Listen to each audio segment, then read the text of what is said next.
abdi ngurkeun leungeun ka para panguasa enang sia-sia. Nalika manehna ngarebutkeun kakuasaan, rahayat careurik dohor.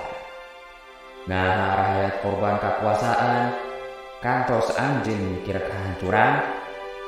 Sistem nagara disusun sakituna, panguasa nu sarakah ngarusak moral bangsa jeung nyangsang sakeundah. Teras di mana kuing kabeh manggih nu pangbenerna berbangsa sareng bernegara eta. Ceunahna negara ieu negara kaya. Lain mah kakayaan ieu nang jeung maranehna nu boga kuasa. Rakyat ngadu dikagigirkeun.